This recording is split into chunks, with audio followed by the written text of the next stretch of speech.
अगर मैं आपसे पूछूं आज से 10 साल बाद रिलायंस, एशियन पेंट्स और नेस्ले इंडिया में से किस कंपनी ने सबसे ज्यादा वेल्थ क्रिएट की होगी, या फिर कोई आपसे कहे ये स्टॉक मल्टी बैगर बनेगा, तो फिर आप ये कैसे डिसाइड करोगे कि ये सच है या सिर्फ सोशल मीडिया का हाइप। और यही वजह है कि बहुत सारे रिटेल इन्वेस्टर्स बिना रिसर्च किए इन्वेस्ट कर देते हैं और बाद में कहते हैं स्टॉक मार्केट सिर्फ गैम्बलिंग है। लेकिन प्रॉब्लम स्टॉक मार्केट में नहीं है, प्रॉब्लम एनालिसिस की है। इसीलिए मैंने आपके लिए मास्टर क्लास सीरीज चालू की है, जिसके बाद आप किसी भी कंपनी का बेसिक फंडामेंटल एनालिसिस खुद कर पाएंगे। तो हेलो इन्वेस्टर्स, मैं हूँ आपके एनालिस्ट गायत्री चौरे। चलिए वीडियो को शुरू करते हैं।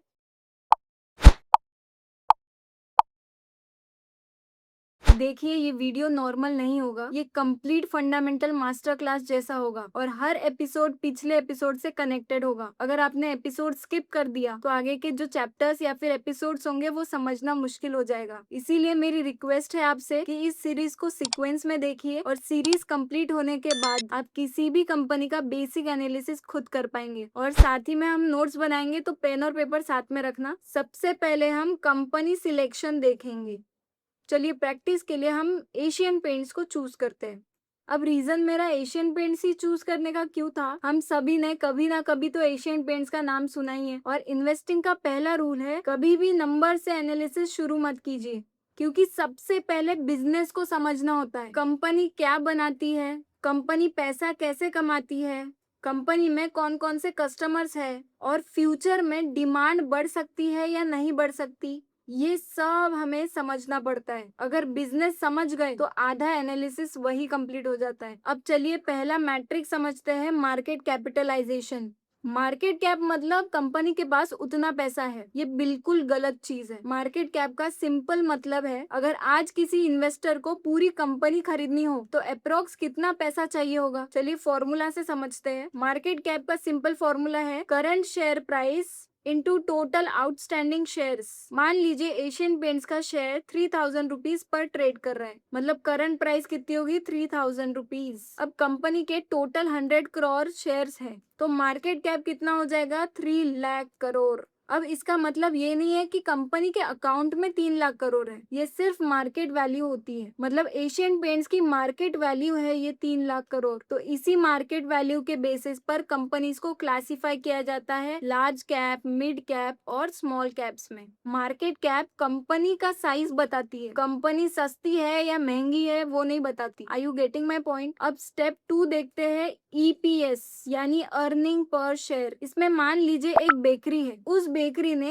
एक साल में 100 रुपीज का प्रॉफिट कमाया और बेकरी के हैं 4 पार्टनर्स और हर पार्टनर का इक्वल शेयर है। तो अब बताइए हर पार्टनर के हिस्से में कितना प्रॉफिट आएगा, ऑफ कोर्स 25 रुपीज। बस स्टॉक मार्केट में इसी कॉन्सेप्ट को बोलते हैं अर्निंग पर शेयर। इसका फॉर्मूला भी लिख लो, net profit divided by outstanding shares. मतलब हमें ये क्या बताता है, कंपनी एक शेयर के हिस्से से कितना प्रॉफिट जनरेट कर रही है। अब एक बहुत ही फेमस रेशियो बताती हूँ, प्राइस टू अर्निंग रेशियो, मतलब पीई रेशियो। इसमें मान लीजिए नेस्ले इंडिया का शेयर 2400 रुपए का है और उसका ईपीएस मतलब अर्निंग पर शेयर 40 रुपीज है, मतलब शेयर प्राइस है 2400 और ईपीएस है 40 रुपए। तो इसका पीई रेशियो क्या होगा, 60 होगा। मतलब एक साल की अर्निंग का 60 गुना ज्यादा प्राइस पे कर रहे हो। लेकिन क्या सिर्फ पीई रेशियो देख के इन्वेस्टमेंट कर देना चाहिए, बिल्कुल भी नहीं। यही सबसे बड़ी गलती करते हैं बिगनर्स। बताती हूँ कैसे। मान लीजिए एक कॉफी शॉप है और वो हर साल 1 लाख का प्रॉफिट कमाती है। अब इसका जो ओनर है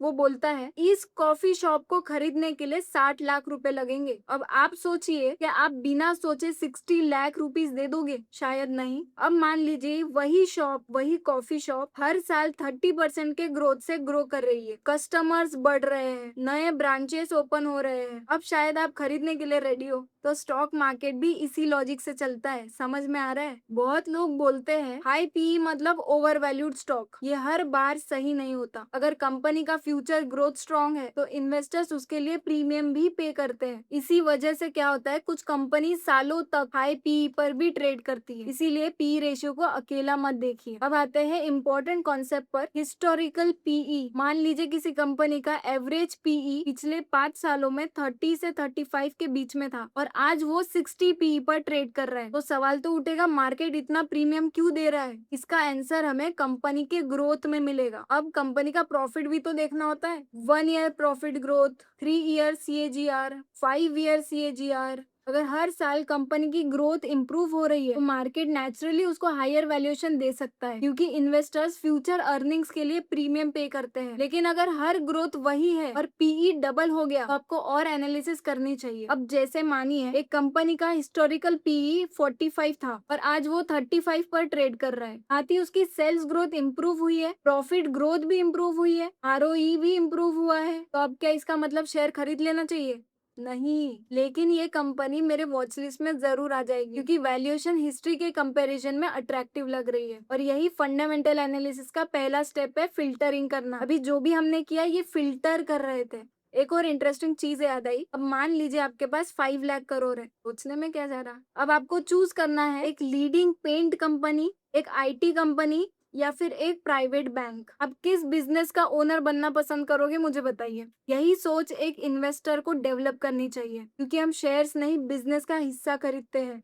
तो आज हमने सीखा बिजनेस को समझना, मार्केट कैप क्या होता है, EPS क्या होता है, पीई रेशियो का बेसिक कंसेप्ट और हिस्टोरिकल पी को कैसे कंपेयर करते हैं, और प्रॉफिट ग्रोथ को वैल्यूएशन के साथ कैसे देखते हैं। और सबसे इम्पोर्टेंट, कभी भी सिर्फ एक रेशियो देख के इन्वेस्टमेंट मत कीजिए। हर रेशियो एक पजल का सिर्फ एक टुकड़ा है, एक पीस है। इसलिए कंप्लीट पिक्चर देखने के बाद ही डिसीजन लेना चाहिए। एक होमवर्क दे रही हूँ, प्लीज कर लेना। स्क्रीनर पर जाइए या फिर किसी भी फाइनेंशियल वेबसाइट पर जाइए, वहाँ पे नेस्ले इंडिया और एशियन पेंट्स का मार्केट कैप, EPS और पीई रेशियो, इन सबको कंपेयर कीजिए और मुझे कमेंट में बताइए आपको कौन सी कंपनी वैल्यूएशन के हिसाब से इंटरेस्टिंग लगी और क्यों लगी। और अगर आपको ये वीडियो वैल्यूएबल लगी हो तो लाइक जरूर करिए। और अगर आप स्टॉक मार्केट को बिगनर से एडवांस लेवल तक सिस्टमैटिकली सीखना चाहते हो तो सब्सक्राइब भी कर लीजिए, क्योंकि नेक्स्ट एपिसोड में हम बात करेंगे ROCE और ROE के बारे में, क्योंकि ये जो दो रेशियोज है वो कंपनी की क्वालिटी पहचानने में बहुत मदद करते हैं। तो बने रहिए, मिलते हैं अगले वीडियो में।